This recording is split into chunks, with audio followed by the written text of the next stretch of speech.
everyone, and welcome to my channel. So today I'm going to be talking to you about the Splenic Energy Center. Specifically, I'm going to talk about the voice of the spleen. How can we differentiate it or understand when our Splenic Energy Center is talking to us? So this video is for people who have a defined or colored in Splenic Energy Center. This video is for you, whether or not it's your authority, okay? So I'm going to be walking through a generator chart where the generator has emotional authority, but they also have a defined Splenic Energy Center. And then I also have a projector chart where there's actually splenic authority. So I'm not going to talk about undefined or open energy centers or open Splenic Energy Center. So that is not going to happen in this video. All right, so before I get into the difference between the Splenic Energy Center as an authority voice in the chart versus just having it defined, I just want to call out this image that I put in here. I love fantasy art. I love photography, especially if it's provoking in some way. And I saw this image, I came across it in Canva. And as you can see, this image really depicts that survival instinct, like coming back to the base, coming back to the raw. And I just thought it was this wonderful representation of what the splenic voice is like. It's really getting back to listening to the body and just really tuning into your instincts. The difference between having splenic authority, like this projector over here on the right-hand side, and having a defined or colored in spleen as, say, a generator, a manifesting generator, is for the projector, that is the primary voice in their chart. So when you have splenic authority and you're a manifestor with splenic authority, or you're a projector with splenic authority, that is the voice that you are going to lean on, that you're going to rely on when you are making decisions to determine if something is in alignment for you, if it's the right path forward for you, if it's something that is not for you, right? That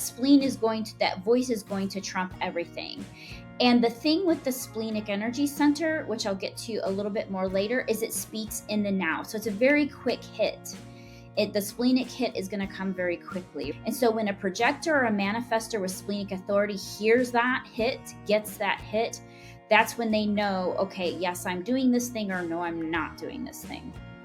When you are a generator or a manifesting generator and you have a defined spleen, but the splenic voice is not your authority, it's not the voice that's helping you make these big life decisions and what direction you should go. So in this example with the generator strategy is to follow their desires, follow their excitement. They're designed to respond. The sacral voice is their strategy. And in this particular chart with this generator, they have the colored in solar plexus energy center on the right-hand side. So that means their emotional authority. When you have a situation like this, but you also have a defined spleen, this generator needs to know, I'm going to get splenic hits. I'm going to get information from my spleen, and it's going to be that moment, like in the now sort of situation.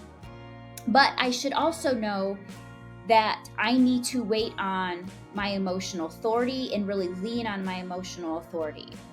I would also say that in this case, this generator, when it comes to anything around survival, like I smell a rat, drive down a different road, don't walk down that dark alley, of course you're going to listen to that intuitive hit, right? But the generator needs to know that that splenic hit is there more for survival. It's going to hit in the now for things.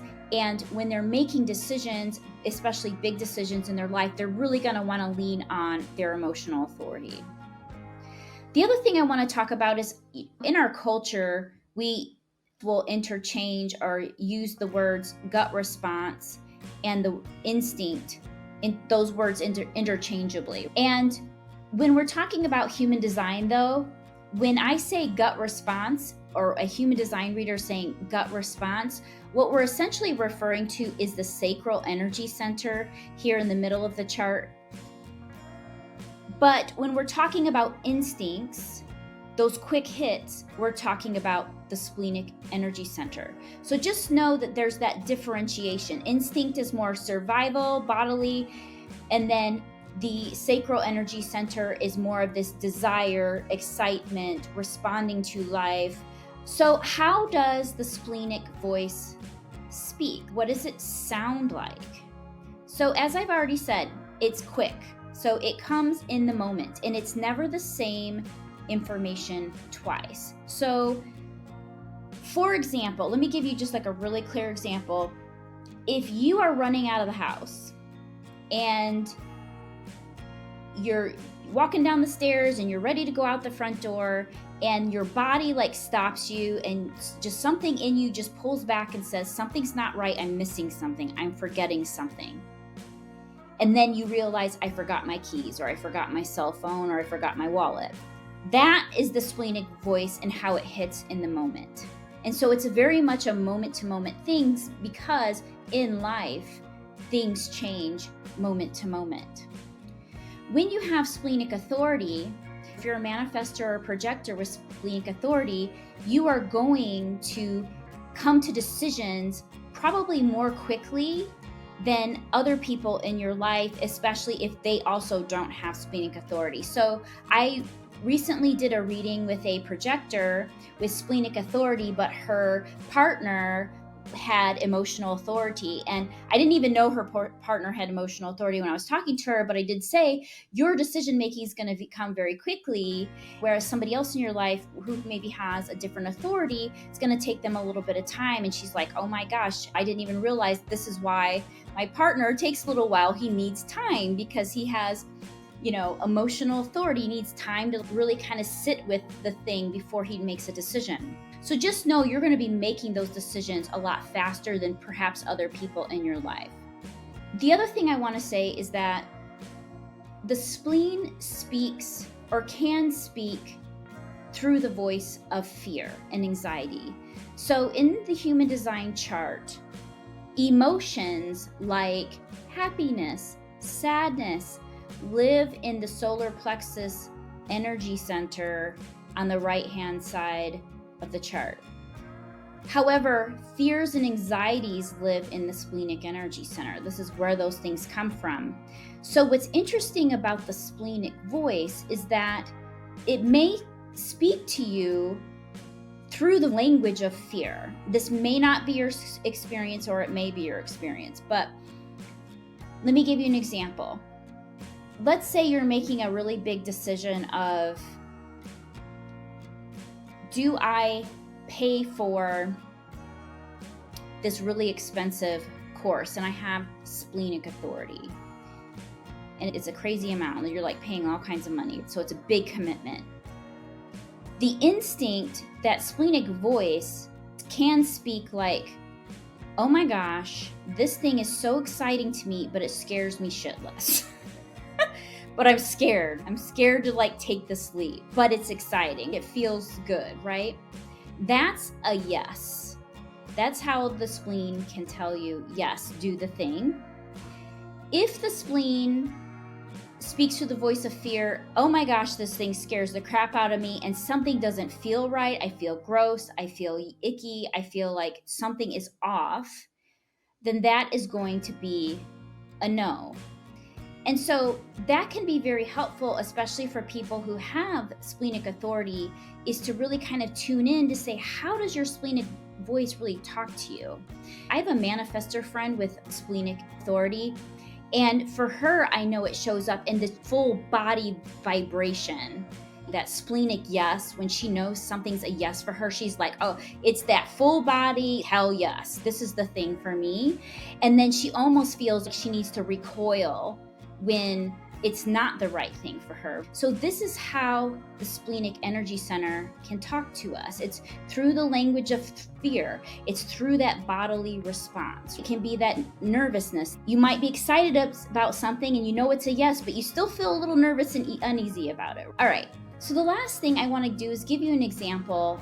So I used to spend a little bit of time on Clubhouse, and I would spend time in various rooms dedicated to the different energy types, and I found myself in one room that was for projectors, and many of those projectors had splenic authority.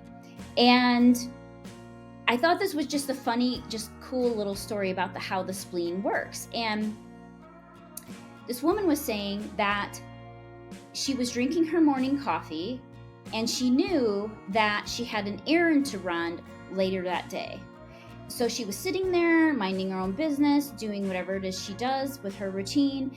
And then she just got this hit in the moment that was said, go now, do your errand now. And she's like, okay, I'm in a position to honor that voice right now. So I'm going to go ahead and do the errand that I wanted to do. And that errand was to pick up bagels from a bagel shop. And she said that when she walked into the bagel place, that all of these fresh bagels had literally just come out of the oven. And so she was able to get the most fresh bagels that you could possibly get because they had just come out of the oven. And I just thought that was like the coolest story to illustrate that the spleen's going to tell you things and to do something now instead of later or something like that. And yes, the voice is about survival, but it's also about getting these intuitive hits in the now that are going to benefit you in some way. And so I just thought that was a super cool story. All right, so I hope that this video was helpful to you. As a final word, I would say don't overanalyze the messages coming from the Splenic Energy Center. Take it, and if you can act on it, absolutely. If you can't act on that voice or take action and go get the bagels now, then you just honor it and say, I hear you, but I can't. I have a meeting or whatever, and recognize that voice within yourself.